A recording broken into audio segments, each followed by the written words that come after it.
Selamat pagi jemaat yang dikasihi oleh Tuhan Yesus Kristus, sahabat-sahabat Pauk Kelapa Gading. Bagaimana kabar Bapak Ibu Saudara pada pagi hari ini? Semoga firman Tuhan, sapaan pada pagi hari ini, menemukan kita di dalam keadaan sehat, di dalam keadaan bersyukur atas hari yang baru, hari pemberian Tuhan. Sapaan firman Tuhan di masa Prapaskah hari yang ke-27 ini, bacaan terambil dari 1 Korintus pasalnya yang ke-10 ayat 6 sampai ke-7 bagian A. Saya bacakan untuk kita semua. Semuanya ini telah terjadi sebagai contoh bagi kita untuk memperingatkan kita supaya jangan kita menginginkan hal-hal yang jahat seperti yang telah mereka perbuat, dan supaya jangan kita menjadi penyembah-penyembah berhala sama seperti beberapa orang dari mereka.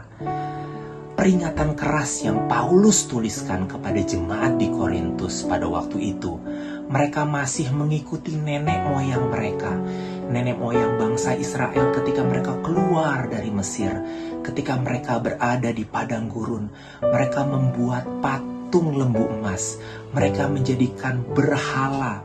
Mereka menjadikan berhala itu Tuhan yang bisa dilihat, yang mereka nomor satukan, yang mereka bisa lihat, yang untuk mereka bisa sembah.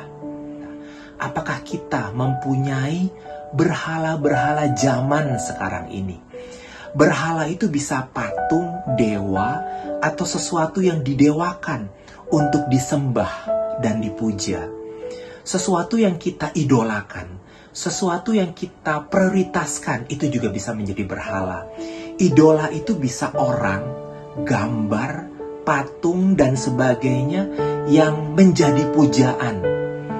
Kadang kita harus menguji diri kita. Apakah kita masih menomorsatukan Tuhan?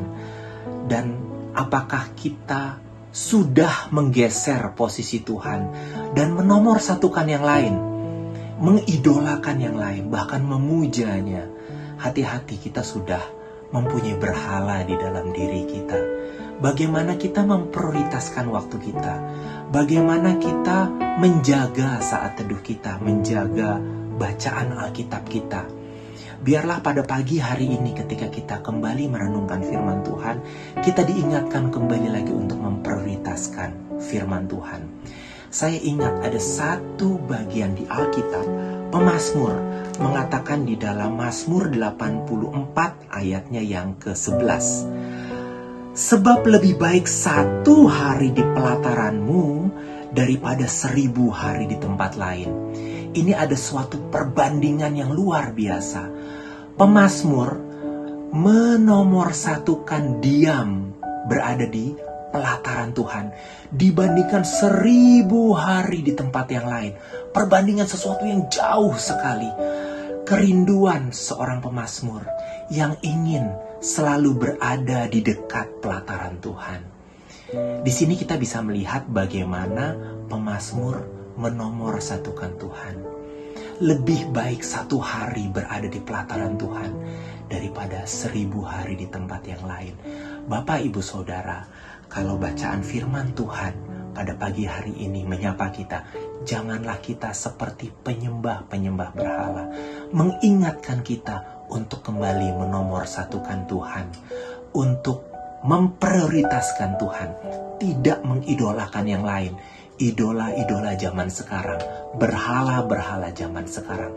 Seperti panitia Paskah yang sudah tentukan pada minggu ini, bahwa doa puasa kita mau memusatkan puasa kita, puasa dari berbelanja atau jajan berlebihan secara online ataupun secara offline, ke pusat-pusat perbelanjaan, pasar atau mall.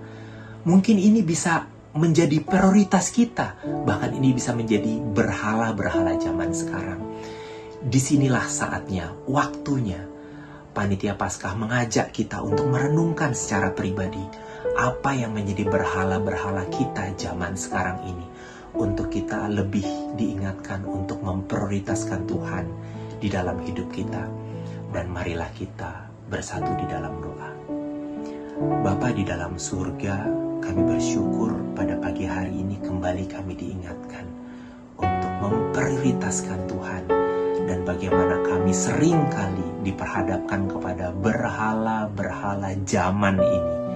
Biarlah kami di dalam perenungan doa puasa pada minggu-minggu sengsara ini, minggu-minggu prapaskah, kami kembali boleh diingatkan untuk menomorsatukan Tuhan, memprioritaskan Tuhan dalam segala sesuatu, untuk kami boleh semakin setia melayani Tuhan, membaca Alkitab, berdoa, untuk kami boleh bertumbuh di dalamnya, agar kami semakin dekat dengan Tuhan.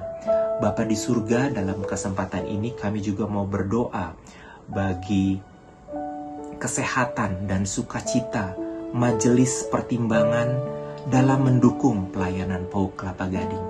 Biarlah majelis pertimbangan di dalam segala kebijaksanaannya boleh terus mengarahkan majelis untuk mendampingi di dalam segala keputusan yang diambil untuk seturut dengan kehendak Tuhan.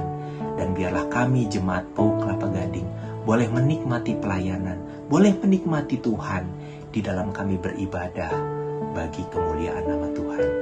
Dengar dan sempurnakan doa kami yang hanya kami alaskan di dalam nama Tuhan Yesus Kristus yang adalah Tuhan dan Juru Selamat kami yang hidup. Amin.